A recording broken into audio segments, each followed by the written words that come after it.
"You smell. Rostova, you seriously think you belong here?" The words, sharp as shrapnel, cut through the pre-dawn chill of Coronado, California. They came from Chief Petty Officer Thorne, a man carved from granite and fury, his eyes the color of a stormy sea. His gaze was fixed on Maya Rostova, one of the first women attempting to survive the crucible known as basic underwater demolition, SEAL training but AS. The black, churning Pacific gnawed at the hulls of the inflatable boats lined up on the beach. Sand, cold and wet, worked its way into every fiber of Maya's uniform, a constant, gritty reminder of her exhaustion.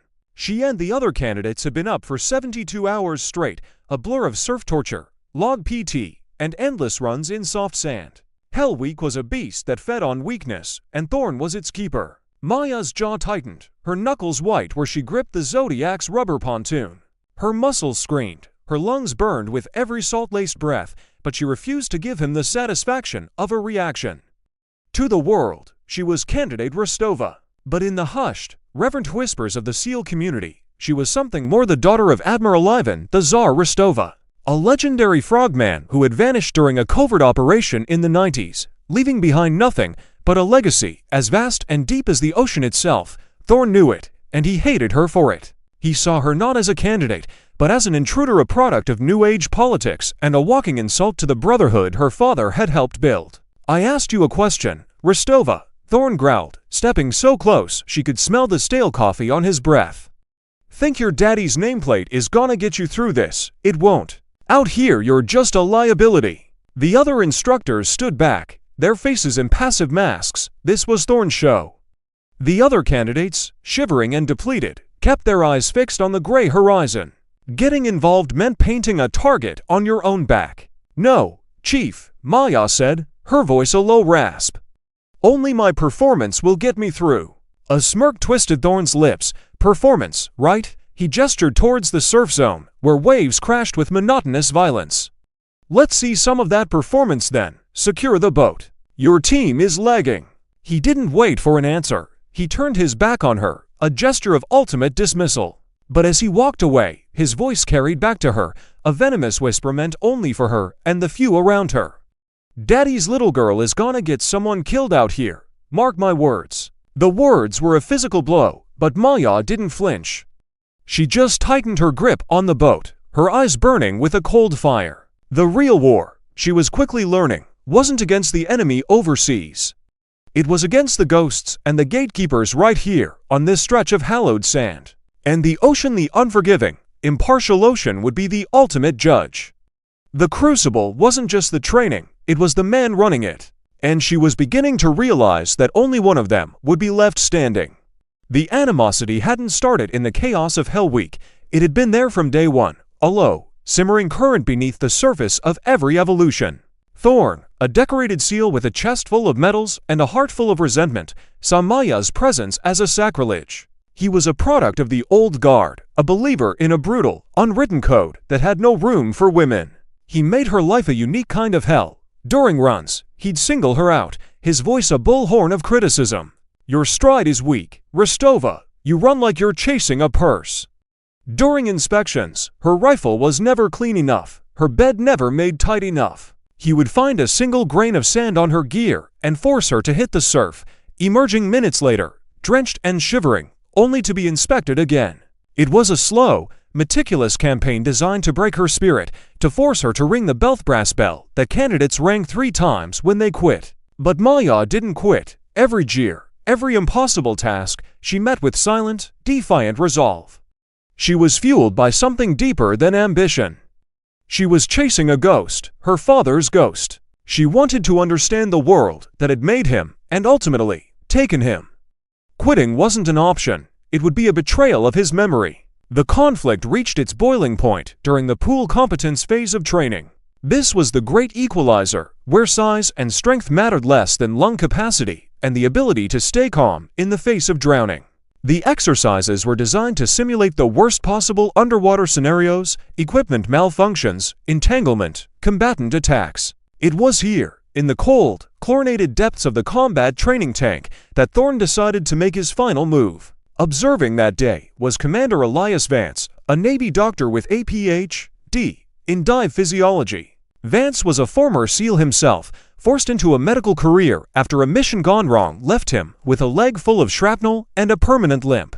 He was now a legend in a different field, studying the absolute limits of human endurance in underwater environments. He was at Bud ES to gather data for a new dive computer algorithm, but his sharp, analytical eyes missed nothing. He'd noticed Thorne's relentless pressure on Rostova and had made a private note of it.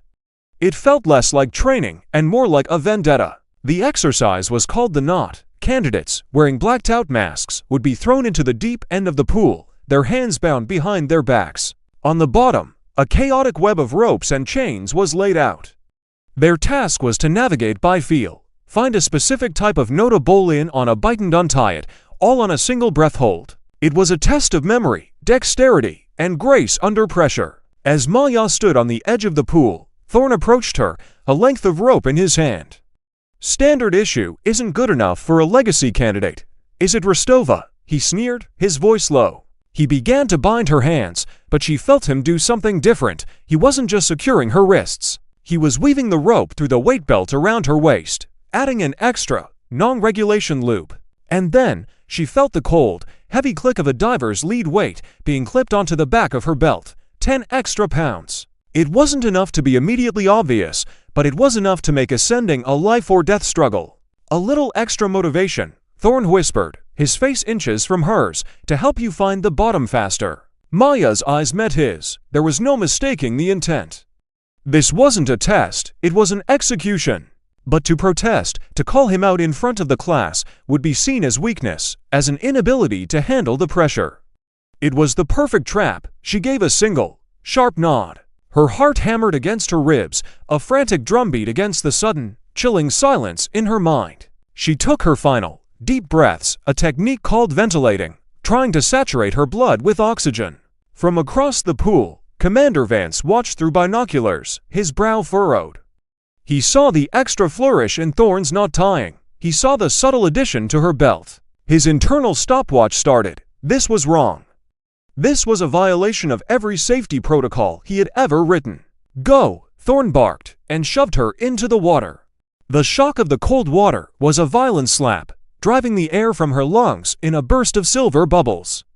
Darkness enveloped her as the blacked-out mask sealed over her eyes. The extra weight pulled her down faster than usual, a relentless anchor dragging her into the deep blue abyss of the training tank. Her world shrank to the roar of water in her ears, the pressure building against her eardrums, and the frantic search of her bound hands. Time warped. Seconds stretched into agonizing eternities. The first desperate urge to breathe was a physical clawing in her throat, a primal scream from her diaphragm. She fought it down, calm, smooth is fast, fast is smooth. The Bud ES mantra echoed in her mind, a fragile mantra against the rising tide of panic. Her fingers brushed against the familiar, gritty texture of the ropes. She began the methodical search, her mind racing to create a three-dimensional map of the tangled mess. She found a reef knot wrong, a clove hitch wrong. Her lungs were on fire now, screaming for air. Black spots began to dance in the edges of her non-existent vision. The 10 extra pounds felt like 100, pressing her against the tiled floor of the pool. There, her fingers recognized the distinct loops of the bowl-in. Now for the hard part. With her hands bound, she had to contort her body, using her fingers with surgical precision to work the knot loose. It was like trying to thread a needle in a hurricane. The knot was tight, cinched by the weight of the chains. On the surface, Thorne watched the stopwatch on his wrist, a cruel smile playing on his lips. 1 minute, 30 seconds, a long time for a breath hold under duress. Any other candidate would have been pulled by now. "She's taking too long," one of the junior instructors murmured, a hint of concern in his voice. "She's tough," Thorne said, his voice flat. "She can handle it." But Commander Vance knew better. His own stopwatch read 1 minute, 45 seconds. He had seen the extra weight. He knew what was happening. Her oxygen-starved muscles would be turning to lead. Lactic acid would be flooding her system. Unconsciousness was seconds away. "Chief," Vance said, his voice cutting across the deck with cold authority. "Your clock is off. Get her out of there, now." Thorne shot him a look of pure hatred. A doctor. Our EMF, telling him how to run his training. "With all due respect, Commander, I'm the instructor here. I'll make the call." That was not a request, Vance snapped, his voice dropping to a dangerous low register that few had ever heard. He was already shucking his boots. "That was an order. Divers, in the water. Below." Maya's fingers finally slipped the knot free.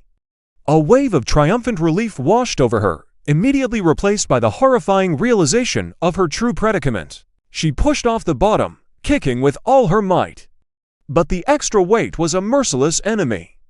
Her ascent was agonizingly slow. She was rising, but not fast enough. The black spots in her vision were coalescing into a solid, crushing tunnel. Her body convulsed, an involuntary reflex to expel CO2. A stream of precious air escaped her lips. It was her last conscious act. The light at the top of the pool, a shimmering mirage, dissolved into nothingness. Her fight was over. Her body went limp, and she began to drift back down, a lifeless form sinking back into the silent, blue grave Thorne had prepared for her. The moment Vance saw her body go slack, he dove in, clothes and all. He hit the water in a clean dive, his powerful, if uneven, strokes eating up the distance. The safety divers, spurred by his command, followed a second later. They met Maya's sinking form 10 feet below the surface. Vance grabbed her, scissoring his arm around her chest, and kicked for the surface with a fury born of desperation. They broke the surface with a violent gasp. Maya's face was blue, her lips pale. She was limp, unresponsive. They hauled her onto the pool deck. Thorne stood over them, his face a mask of disbelief and rage. His plan had failed. Worse, it had been witnessed. She panicked. Thorne shouted, already spinning the narrative. "I told you she wasn't ready." Vance ignored him. He was all doctor now. No pulse. Starting compressions, he yelled to the divers. His hands, trained for both combat and healing, began the rhythmic, brutal work of forcing her heart to beat, of pushing the water from her lungs. "Come on, Rostova, stay with me. You don't get to quit now. That's an order." He worked, a singular focus in a world that had suddenly spiraled into chaos, fighting to bring a ghost's daughter back from the edge of the abyss. The sterile, antiseptic smell of the base infirmary was a world away from the salt and chlorine of the training tank. Maya woke to the gentle, rhythmic beeping of a heart monitor and a dull ache in her chest, a phantom pain from Vance's relentless compressions. A thin oxygen tube was clipped to her nose. Her first conscious thought was a single, searing image, Chief Thorne's face, his eyes cold and triumphant, as he pushed her into the water. Commander Vance was sitting in a chair by her bed, his uniform rumpled, his face etched with fatigue.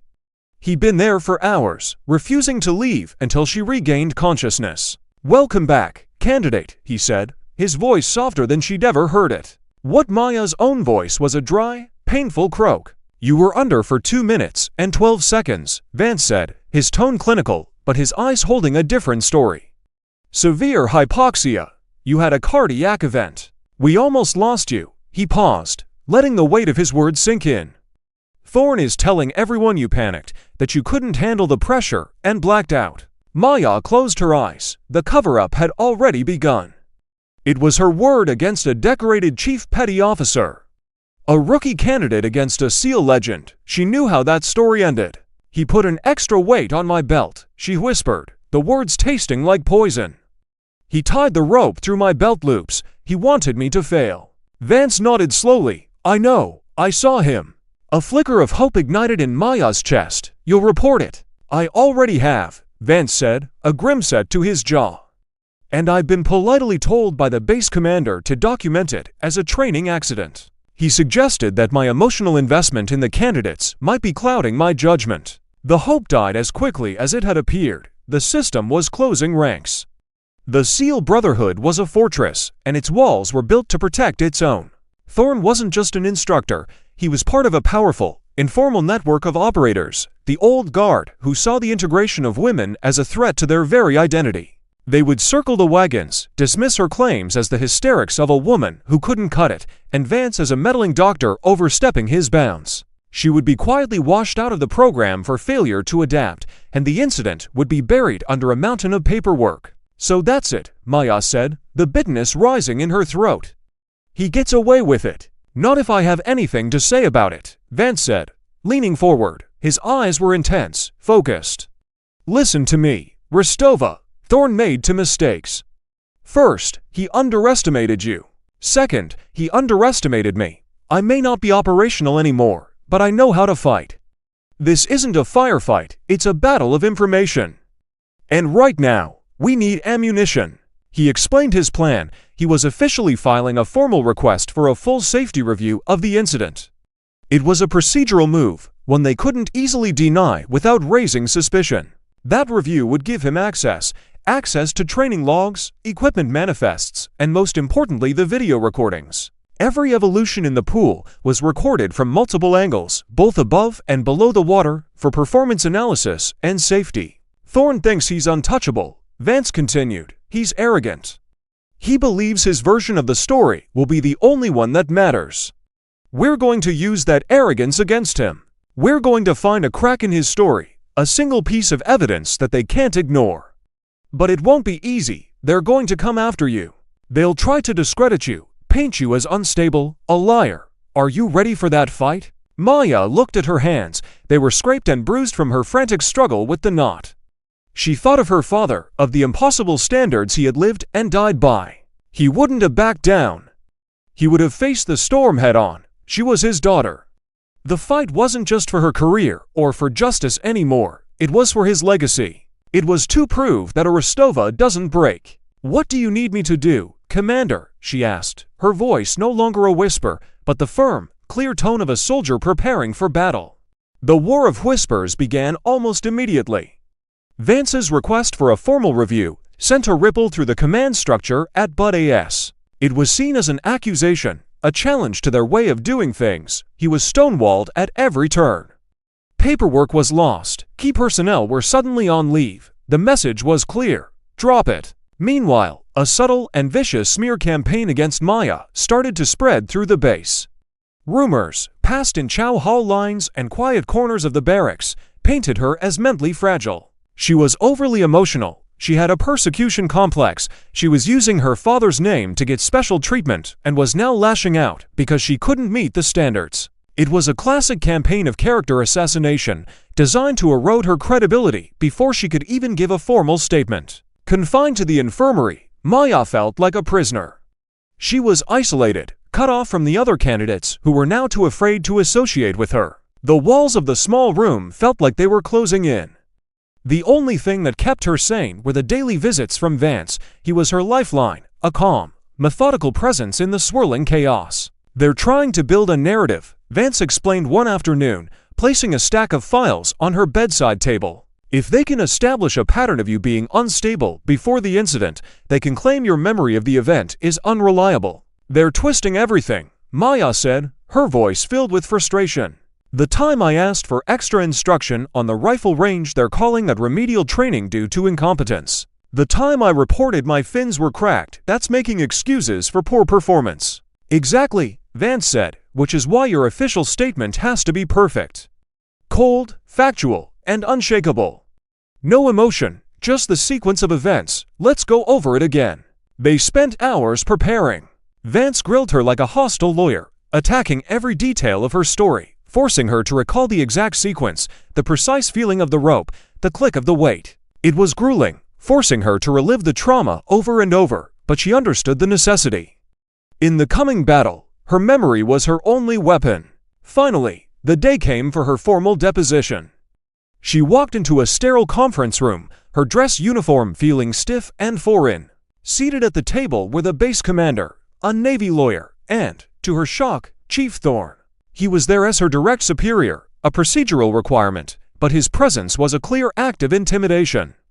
He sat back in his chair, a look of smug confidence on his face. Maya delivered her statement just as Vance had coached her. She spoke in a measured, dispassionate tone, detailing Thorne's actions without a hint of accusation in her voice, simply stating the facts as she experienced them. When she was finished, the lawyer, a lieutenant commander with tired eyes, looked at Thorne. "Chief, do you have anything to add?" "Just this," Thorne said, leaning forward, his voice dripping with false sincerity. "Candidate Rostova is one of the most determined individuals I've ever seen. But this place, it breaks people in different ways. She was under immense pressure, trying to live up to her father's name. I believe she experienced an anxiety-induced blackout in the pool. Her memory of what happened is a tragic fiction her mind created to cope with the trauma of her own failure. It was a masterful performance. He was the concerned, tough but fair instructor, and she was the broken, delusional candidate. Maya felt a cold rage wash over her, but she held Vance's gaze from across the room and remained silent, her face a neutral mask. The hearing was a sham, but it was a necessary step. It was now officially on record. More importantly, it forced the command to release the evidence Vance had requested for the safety review. The next day, a hard drive containing hours of raw, unedited footage from the training tank was delivered to his office. Now the real work begins, Vance said to Maya, plugging the drive into his computer. Somewhere in this footage, Thorne made a mistake. We just have to find it. The search was a painstaking, mind-numbing process. Hours upon hours of grainy, blue-tinted footage. Vance and Maya, along with a trusted petty officer from his medical lab, watched every second. They cinched the different camera angles, creating a complete, three-dimensional view of the evolution. They saw Thorne attach the weight. It was quick, subtle, and partially obscured by his body. It was incriminating, but not conclusive. A skilled lawyer could argue it was an accidental snag, a piece of equipment getting caught. They needed more. They needed intent. Days blurred into a single, continuous loop of video playback. Maya's eyes burned from staring at the screen. Watching herself drown over and over was a special kind of torture, but she compartmentalized the emotion, forcing herself to see it as pure data. They focused on the moments just before and after the incident. They watched Thorne interacting with the other instructors. He was arrogant, confident, completely in his element. But there was nothing, no smoking gun. Maybe there's nothing here, Maya said, her voice heavy with exhaustion after a solid week of analysis. Hope was beginning to fade. No, Vance insisted, rewinding a section of footage for the 10th time. Arrogant men talk, they brag, we're missing something. He closed his eyes, thinking. The video is only half the story. What about the audio? The underwater microphones were designed to pick up sounds within the tank, but the poolside audio was notoriously poor, usually just a muffled collection of ambient noise, shouts, and splashes. Still, they isolated the audio track and began to clean it up, using advanced software from Vance's lab to filter out the background noise. They cranked up the volume, listening intently. Most of it was useless. Then, they came to the moment just after Thorne had bound Maya's hands as she stood on the edge of the pool, taking her final breaths. Thorne had turned away, speaking to another senior instructor who was standing nearby. His back was to the primary poolside camera, and his words were a low murmur, almost lost in the noise. Vance isolated the tiny snippet of sound. He ran it through a dozen different filters, stripping away layers of noise. Slowly, painstakingly, a few words began to emerge from the digital static. He played it back, a voice unmistakably Thorne's, low and guttural. Double quotes. See if the legacy can breathe water. Vance and Maya looked at each other. The air in the room went still. There it was, the malice, the premeditation. The absolute proof of intent. It wasn't just an extra weight or a tough training exercise. It was a deliberate attempt to see if she would break or drown. The other instructor had laughed, a short, sharp bark of a sound. You're a cold bastard, Chief. Thorne's reply was even more damning. She don't belong here. Sometimes you gotta clean house. It was more than a smoking gun. It was a signed confession. The confidence in Thorne's voice, the casual cruelty of his words, laid his motive bare for the world to see. He hadn't just bent the rules, he had tried to commit murder, cloaked in the guise of a training evolution. Vance saved the file, a grim smile on his face. The house is about to get cleaned, all right, he said softly. But he's the one who's going to get swept out. The balance of power had just shifted. The fortress was about to be breached. The formal Article 32 hearing was held in a nondescript, wood-paneled courtroom on Naval Base Coronado. It wasn't a trial, but a preliminary hearing to determine if there was enough evidence to proceed with a full court-martial. But for everyone in that room, it felt like the final judgment. The air was thick with tension. On one side sat Maya and Commander Vance, accompanied by a sharp, young Navy JAG lawyer. On the other sat Chief Thorne, flanked by a high-priced civilian attorney hired by the shadowy network of the Old Guard. The room was filled with brass admirals and captains who had been forced by the gravity of the potential scandal to attend. Thorne's defense was slick and aggressive. His lawyer painted Maya as a vindictive failure, a woman scorned, who was fabricating a story to save her career and smear the name of a decorated American hero. He called witnesses or instructors loyal to Thorne who testified that Maya was a substandard candidate, prone to exaggeration. They were tearing her apart, piece by piece, with surgical precision. Maya sat through it all, her expression unreadable, her posture ramrod straight. She endured the character attacks, the insinuations, the lies. She held her ground during cross-examination, sticking to the cold, hard facts, just as Vance had trained her.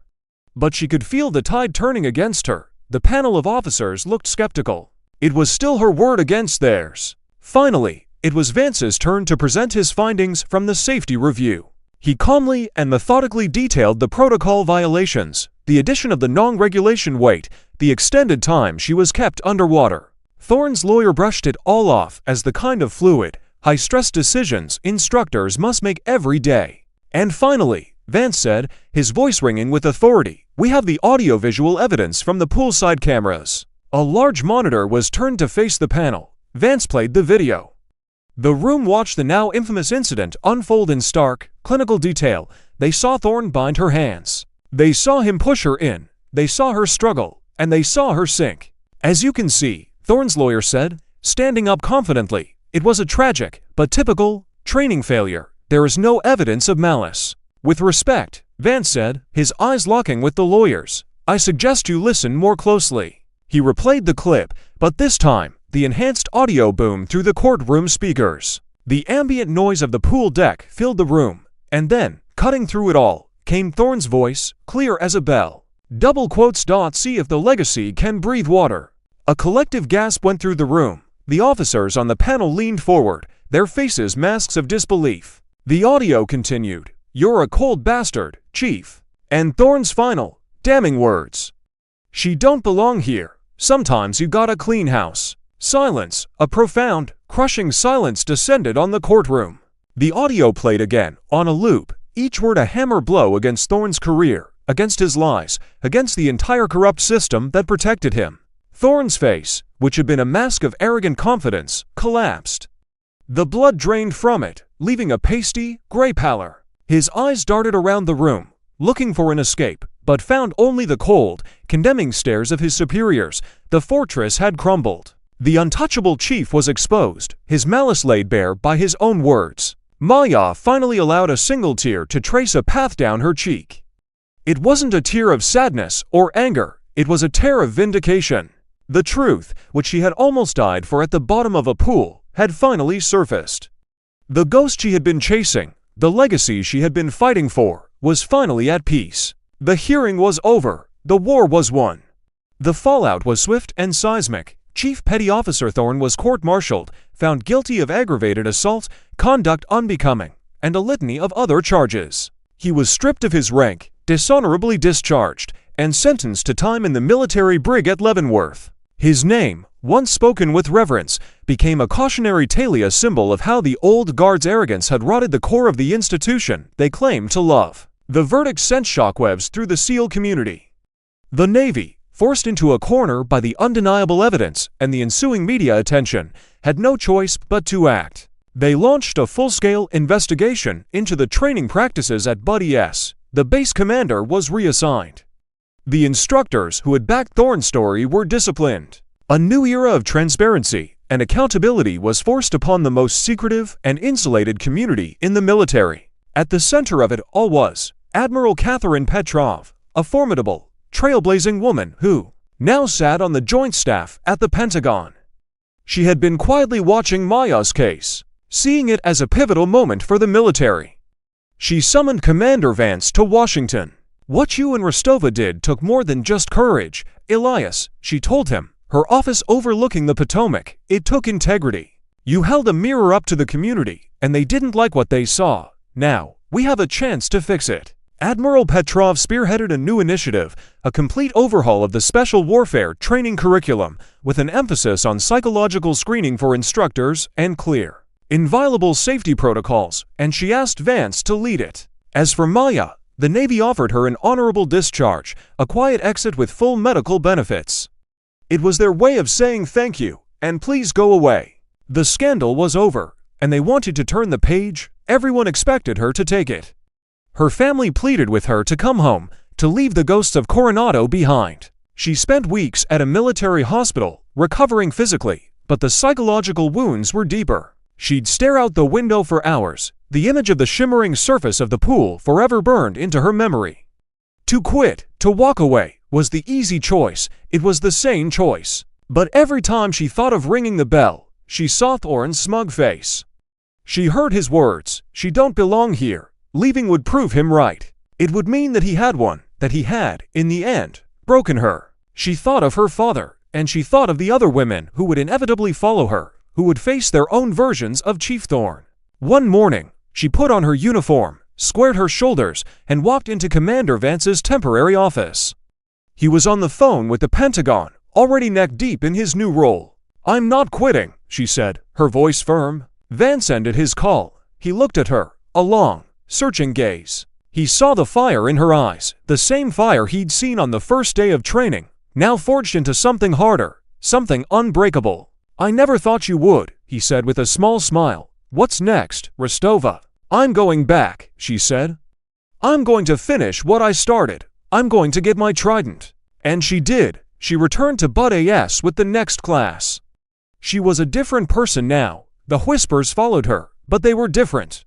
They were whispers of awe, of respect. She endured the rest of the training, her body pushed to its limits, but her spirit, already tested in the deepest water, was invincible. On graduation day, as the cold Pacific fog rolled in, Maya Rostova stood on the grinder, the hallowed asphalt parade ground of Bud AS. An admiral pinned the golden seal trident eagle, anchor, and flintlock pistol to her chest.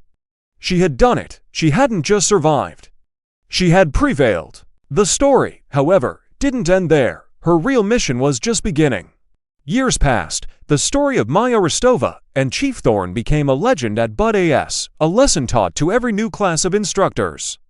The culture, slowly and painfully, began to shift. The scene is familiar. The pre-dawn chill, the black, churning Pacific, the exhausted candidates shivering on the sand. But this time, the instructor walking the line, their eyes scanning the faces of the tired men and women, is different. It's Lieutenant Maya Valkyrie Rostova. Her face is leaner now, etched with the experience of a dozen deployments to the world's most dangerous places. Her voice is not the brutal bark of Thorne, but a sharp, clear instrument of command that cuts through the wind with unquestionable authority. She stops in front of a young female candidate whose arms are trembling from the weight of the Zodiac boat. The candidate's eyes are wide with a mixture of fear and determination. Maya leans in close, her voice low, but loud enough for the team to hear. "They say the ocean is the great equalizer," she says, her gaze sweeping over all the candidates. "They're wrong. The ocean doesn't care if you're equal. It doesn't care if you're tired, or scared, or if you have a legacy to live up to. It only cares about what you do in the next second, and the second after that." She straightens up, her eyes locking with the young woman's. "The only equalizer out here," she says, tapping her own temple, "is your ability to stay calm when every cell in your body is screaming at you to panic. It's your will to survive. Everything else is just noise." She turns and walks away, leaving the team with her words hanging in the salty air. Her name was once nearly drowned in the silent depths of a training pool, destined to be a forgotten casualty of a secret war. But she refused to sink. Instead, she rose. She rose as a survivor, a witness to the truth. She rose as a warrior, earning her place in the pantheon of legends. And finally, she rose as a leader, a guardian ensuring that the darkness she faced would never again consume another candidate. The thing that was pushed into the water that day was her body, but the thing that emerged was a new standard. A new hope, a legacy, not of a name, but of an unbreakable will. Lieutenant Maya Rostova, calcine Valkyrie. Her watch was just beginning. If this story resonated with you, please hit that like button, subscribe for more content, and share your thoughts in the comments below. What does true strength mean to you? We'd love to hear your story.